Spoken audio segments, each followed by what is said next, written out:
Pour cette recette, il vous faudra 200 g d'amandes, 200 g de chocolat noir à pâtisser, 120 g de sucre glace, 50 g de sucre cristallisé. Alors pour ma part, j'aime bien faire comme ça. J'ai pris du sucre à confiture. Vous savez, le sucre cristallisé qui sert à la confiture, parce que dedans il y a un peu d'acide citrique et ça va donner un goût acidulé à nos chocolats. Également 50 g de citronnat. Vous pouvez aussi prendre du gingembre confit si vous préférez. Cette année je le fais avec du citron, des fois je le fais avec du gingembre confit, pareil, pour emmener un peu de piquant. Et il vous faudra également 50 g, là je diffère un peu de la recette, mais c'est comme ça que j'aime bien le faire, 50 g d'éclats de pistache, 120 g de sucre glace et un œuf. Pour commencer, je vais casser mon chocolat en petits morceaux et le faire fondre au bain-marie sur le feu. Pendant que le chocolat fond, on va battre en mousse notre sucre glace avec notre œuf entier.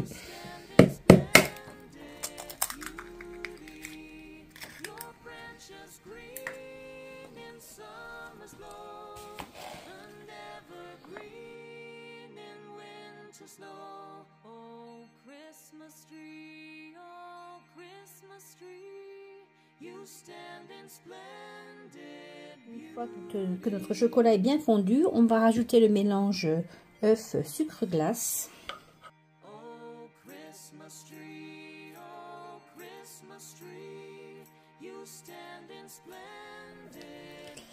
On va le mélanger et je vais le remettre un peu sur le bain-marie jusqu'à que l'œuf cuise. Alors ils ne mettent pas tellement de temps sur le livre. Ça a la consistance, quand ça devient un peu plus épais que ça, c'est que votre œuf est cuit. Mon mélange est cuit, ça a à peine mis 3 minutes et on doit obtenir cette consistance un peu comme ça d'une célèbre pâte à tartiner. On y rajoute tous nos autres ingrédients à part le sucre cristal, donc nos fruits confits, citron, ou ce que vous aimez, hein, si vous préférez angélique, vous mettez angélique, vous mettez le fruit confit que vous voulez. On rajoute nos pistaches, notre poudre d'amande.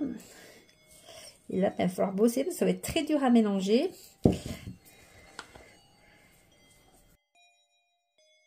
Oh, Christmas tree, oh, Christmas tree, you stand in splendor. Voilà ce que l'on obtient et tant qu'il est encore bien chaud, eh bien on va le travailler. Normalement il faudrait un marbre, moi je n'en ai pas, je vais prendre une feuille de pâtisserie. On peut le faire à main nue, moi je préfère mettre des gants. On prélève des petits morceaux de pâte qui est encore bien tiède comme ça. Et on va former nos fameux saucissons, un chocolat-bourg, ça veut dire saucisson au chocolat. Donc on les fait à peu près d'une largeur de, je vais dire, allez, 4 cm à peu près. Il faut bien les compresser pour que toutes les amandes et les pistaches et le citronnat soient ensemble. Voilà, je vais en former plusieurs comme ça. Une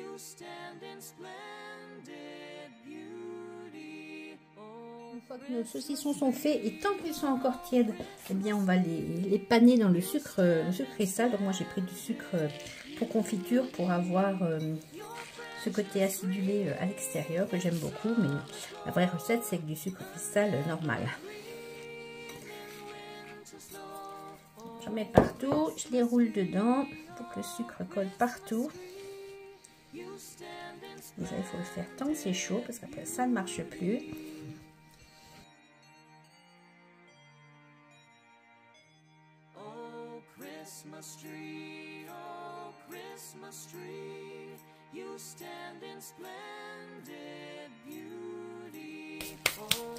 Et pareil, tant qu'ils sont tièdes, on va les filmer individuellement, chacun dans un film alimentaire.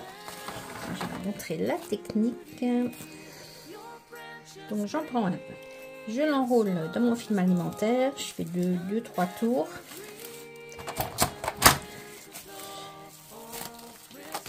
Je continue de l'enrouler en faisant ici comme de chaque côté de petites oreilles.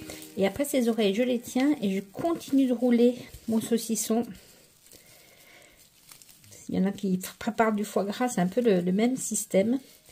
jusqu'à le comprimer complètement pour qu'il ait une belle forme ronde.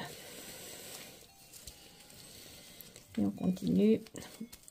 Là, ça tourne pas bien parce qu'il y a du sucre. Voilà.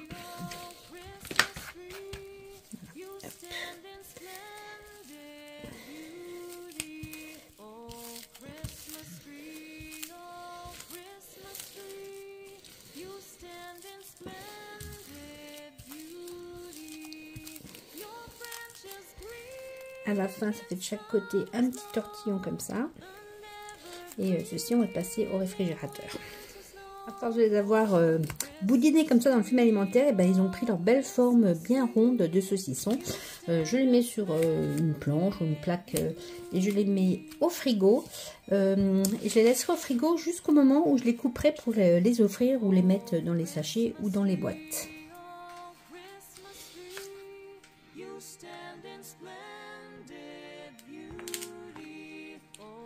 Du chocolat Wurst, c'est vraiment entre la pâtisserie et la confiserie. Ça convient parfaitement aux gens qui ne supportent pas le gluten, pas de farine dedans, et qui ne supportent pas le lactose, pas de lait dedans, vous avez vu, c'est que du chocolat, des fruits secs et un œuf. Alors, on va le goûter.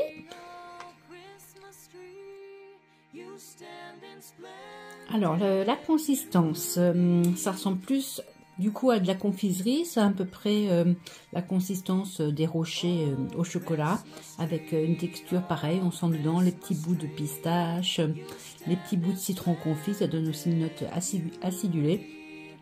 Je les ai coupés, vous avez vu, en extemporané, c'est-à-dire que quand je préparais mes petites boîtes à offrir, eh bien, je vais les couper avant. Entre-temps, ils seront entreposés dans le réfrigérateur. Aujourd'hui, je l'ai accompagné avec quelque chose un peu spécial. Vous allez dire, qu'est-ce que c'est que cette mixture? Alors, c'est un lait au matcha. J'avais trouvé ça en Allemagne. C'est une poudre à base de thé matcha. Pour celles qui connaissent, c'est vraiment un goût que j'aime beaucoup. Celui-ci est aromatisé encore avec du gingembre, du fenouil, de la cardamome, de la vanille, de la cannelle. Et donc le thé matcha. Et ma foi, c'est très bon et c'est un peu un booster. J'espère que cette drôle de recette vous aura plu. Et puis je vous dis à demain pour la prochaine. Salut Pissama! Oh, Christmas tree,